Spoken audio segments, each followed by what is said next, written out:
My name is Eric Brown. I have a son named Eric Brown Jr., and he has a diagnosis of autism.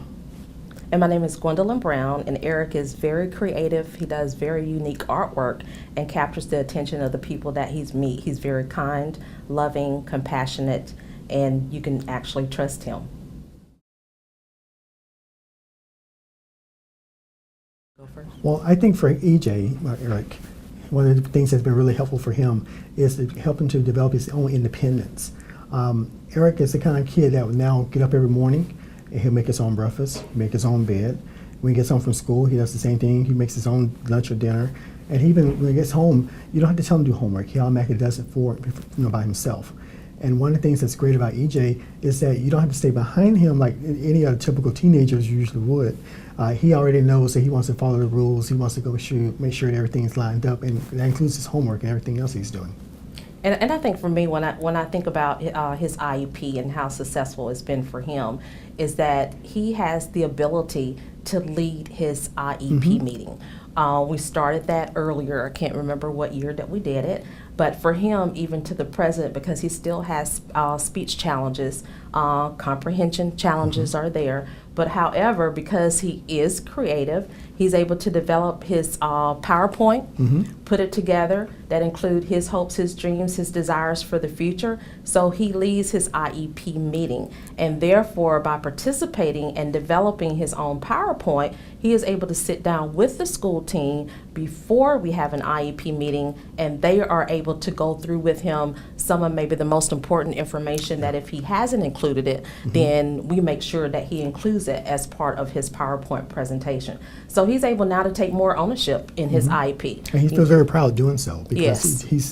he's accomplished his goals, and he realizes now at his age that it's taken a long time and it's taken a long challenge. Yes. But he's definitely been able to do it on his own now. Yes, and one of the things that we did forget to mention, one of the very important individuals that has been a part of his IEP has been advocates. We often hear from parents who say we don't know who's out there to help. Even when we started the journey, when we moved back here to Alabama, seeking the help, we found a very influential advocate who came to the table, and it was that advocate who actually began to instill in us, to believe, not just shoot for the stars, we shoot beyond the stars. We have high expectation. Yeah. They're not unrealistic. To teams, sometimes it may be, but once again, when the teams get to know EJ and who he is and what he's able to accomplish, he sets the example for other students, I think. And one of the things that the advocates taught us is don't accept him for the things that the medical doctors have said he cannot do, he won't be able to do. Accept for the things that he can do. And that's been really helpful for us. Yeah, because when we started the journey, even before he actually received a diagnosis, the first thing we did hear from the psychologist is, your son would never be able to live by himself. Your son would never be able to drive a car.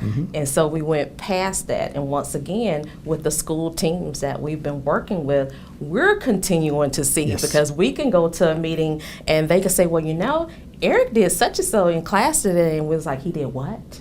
Yeah. Really? Wow.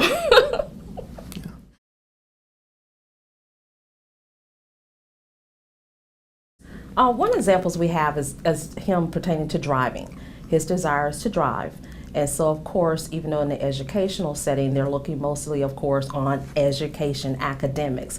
But for him, that is also an independent living skill goal. And sometimes it's challenging to get those goals implemented in an IEP setting. However, many parents don't realize that although school team have goals that they focus on and put in place that of course state directed, parents can also come to the table and discuss with the team, such as with Eric, driving goals, vocational rehabilitation, which can be a part of that, and can also work on those goals too by connecting with outside resources to be of help to him to reach those goals and objectives that are put in place. And I think one of the greatest things has been having to work together as a team.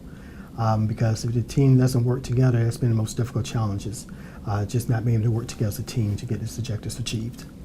And sometimes it's challenging. We use the word team, and that's what you want to focus on, and we know that it's difficult at times, but then we have to change our thought focus, come back to the table, and try to help not only just ourselves, but also the school to remember who we are meeting in regards to, and with him continuing to be the main focus of that meeting.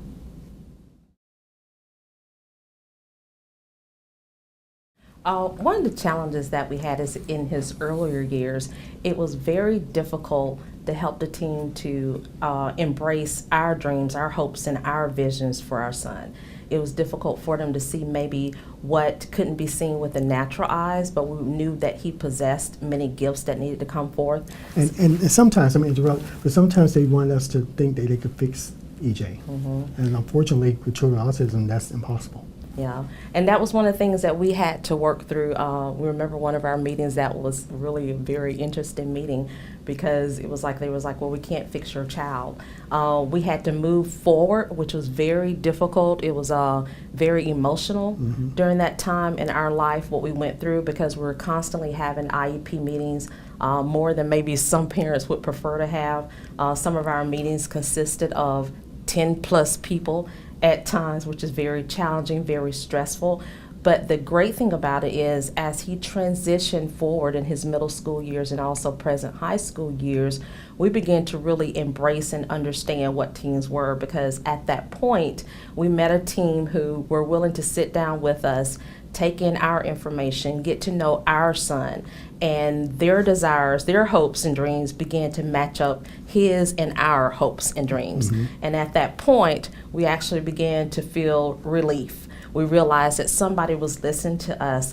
Somebody was actually getting to know EJ for himself. And they also had an opportunity, because of that belief, we began to see so much come out of him that it really just floored us. Yeah, and one of the things I remember is, in my back of my mind, I kept thinking that the words of "it takes a village to raise a family, or raise a child," it really did for us, because we were such a low point in our lives that we just really need to have some uplifting people who were from outside to bring us back to level. Yeah, and some of the teachers, I will say, talk about support.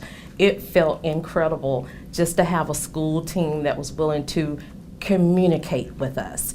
Communication is so vital on this journey, you know, open and honest communication, but they also had to gain from us that we were going to be open to their honesty without having any type of retaliation at that point.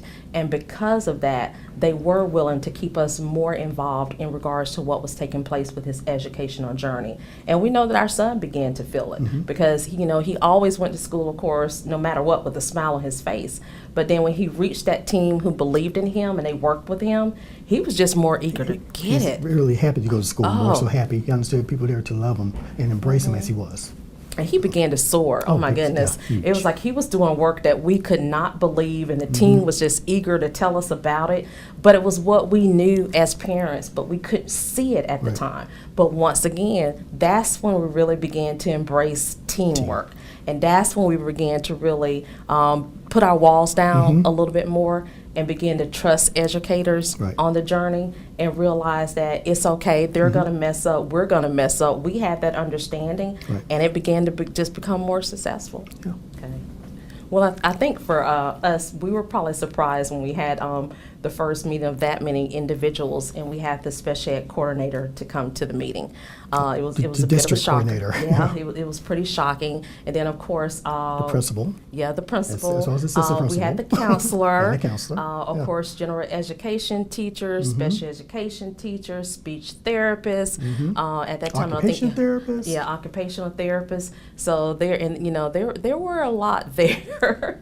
You know, it's those things that when you live and learn, it's like you bring in your big guns, we bring in ours with you. Yeah. Kind of thing. Yes, and then of course, one of the things that we learned as parents is that going into a meeting, and of course you walk in and it feels very overwhelming to walk in and see so many people surrounded by the table. So finally, you know, where we walk in at first, or used to, and we would kind of hold our head down, we started walking in holding our head up and with a smile on our face, because we knew what our purpose was, and we had to get there regardless, no matter what.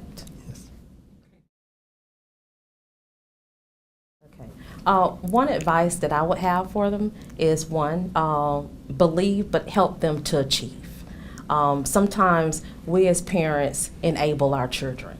young adult in this instance. But if you can believe and help them to achieve, then you will see them do so much more than you can ever imagine. And just from that, stepping back and just allowing them to soar, because we realize we won't always be there. So we're setting him up to be as successful as he possibly can throughout everything that we may endure through life, and especially himself. Yeah, and I think for me, the biggest thing would be to dream and don't give up.